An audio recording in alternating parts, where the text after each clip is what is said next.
Yung konting pasok pa yung konti.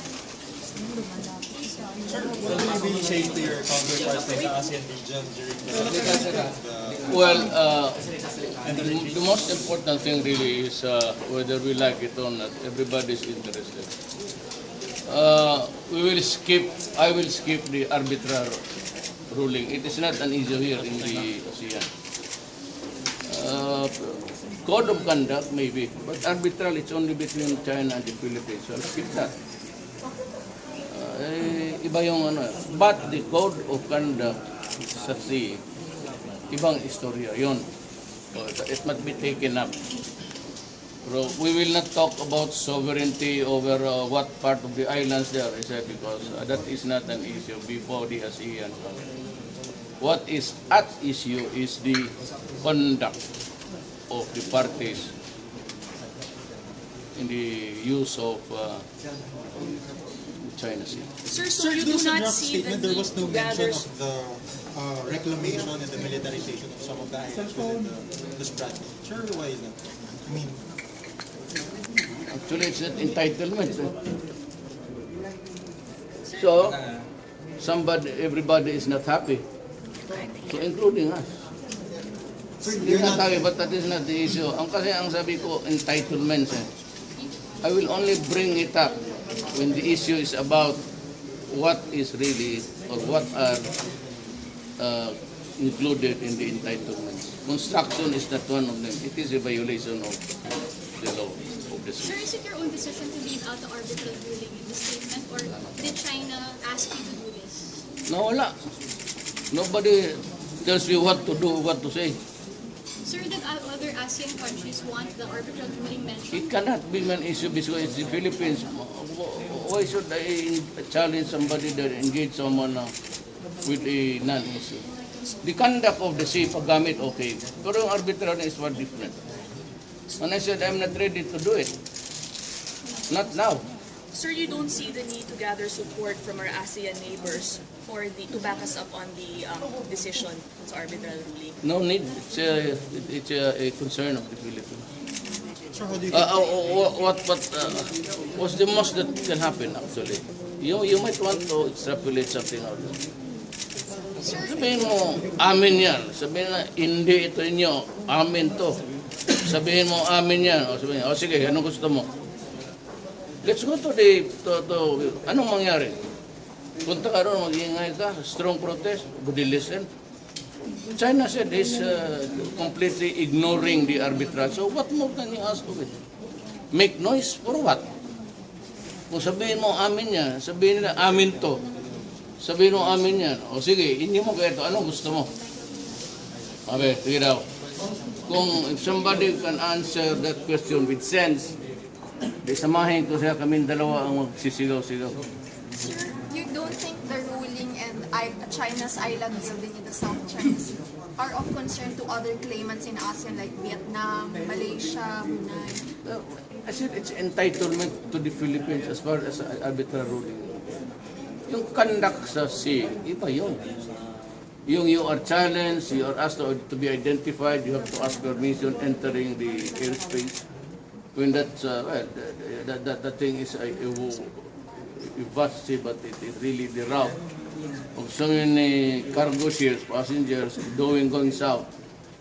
Going south, and then you get to be the south, the Sulusi is becoming fast, the Somalia thing. So we'll have to discuss hijacking, including the BIMP Yaga. And I think I'll bring it up in a closed door.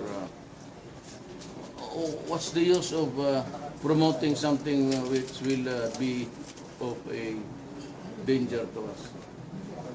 Magroro ka doon, may BIMP Yaga. Tapos sinult up yan, hinajak na naman. So let us agree that we will use our gray ships or navies, Coast Guard, to guard.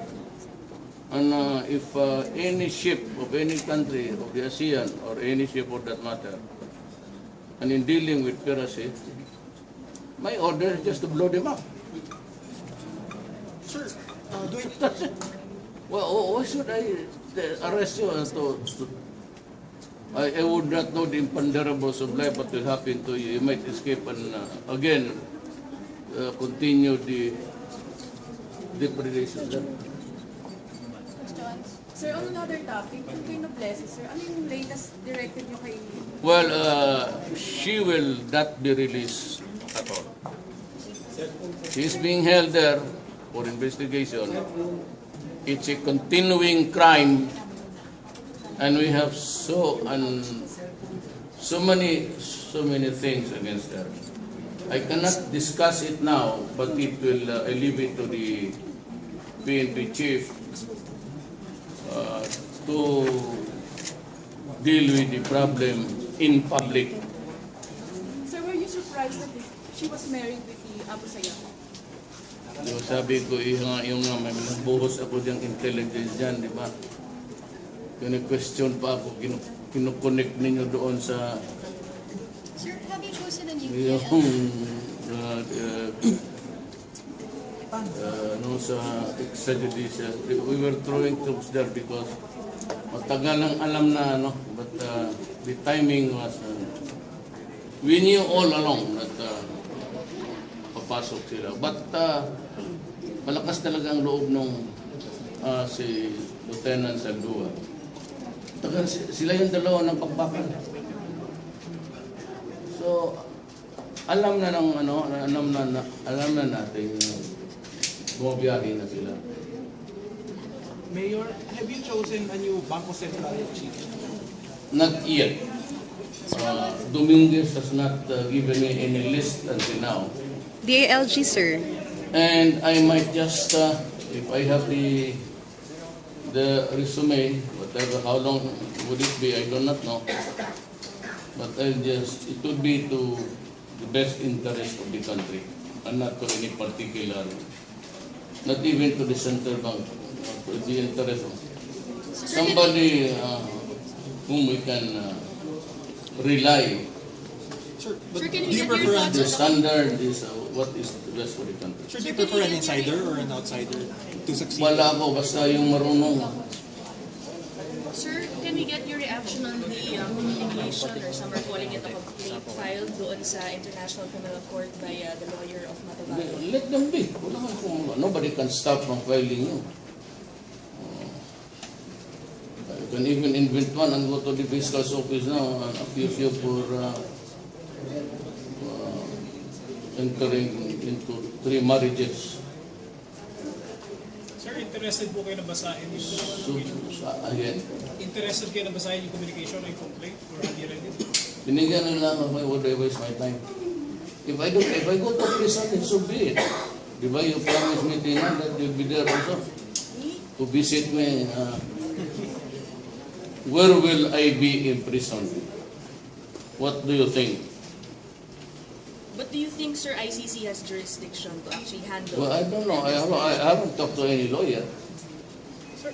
But the fundamental thing in our revised penal code is territoriality. That you can only be prosecuted in the country where you committed the crime. Alam ba niya? What are the features of our criminal system? One is territoriality. Sir, may investigations na po na there are police who are actually doing the EJ case in Manila, and they actually work with actual police districts to carry out this EJ case. Sir, so you keep saying na wala namang kinalaman ng police doon. Why would I attribute it to the policeman? I was the one who ordered. Klaro man yung order ko. So I have to repeat it. I think this will be about the nth time. Go out and hunt for them. Arrest them if still possible. If you're confronted with a violent reaction, thereby endangering your life, God damn you're in. Yes, sir, but you keep saying that the EJ case are not by police but are by Well, criminals. of course, who else? But sir, there are reports nga po that they are actually policemen who work with I other will not, policemen. because the police never told me. Ako nung i-feed mo dyan, i-mention mo in passage, it's just yours. So sir, are you not Not going to mine. investigate? No, tagal na, kaya there was cleansing, di ba? Yes, sir, meron pa rin nangyayari. Hindi, by we police now. continue to investigate. It doesn't mean kung mangyayari pa, ayaw mo na mag-investiga. There is no limit to investigation because there is no limit to crime. But sir, when can we expect actual conclusions and findings? You cannot do it Be because it transparent? is happening every day. So there can never be a conclusion of any crime in any country that is historical. Bakit bang Amerika na-solve nila? Were they able to solve their killings until now? 40,000 on deaths. Ang atin 77. You step backwards and look at the records. Sir, may bagong DILG. Huwag na muna yan. Huwag naman DLG aking yan. Ang gusto kong tanong sa iyo, mga crusaders ng mga newspaper, bakit sila corrupt rin? Answer me. Yung may long na yan. Sinong may-ari? Original Rufino. Who is Rufino? Is married to Prieto. And then Bricio Santos was receiving his salary more than the president. 200,000 a year. Ako 130, tapos sabihin nila immorality and all of this graft and corruption. And you have a 1.5 billion liability.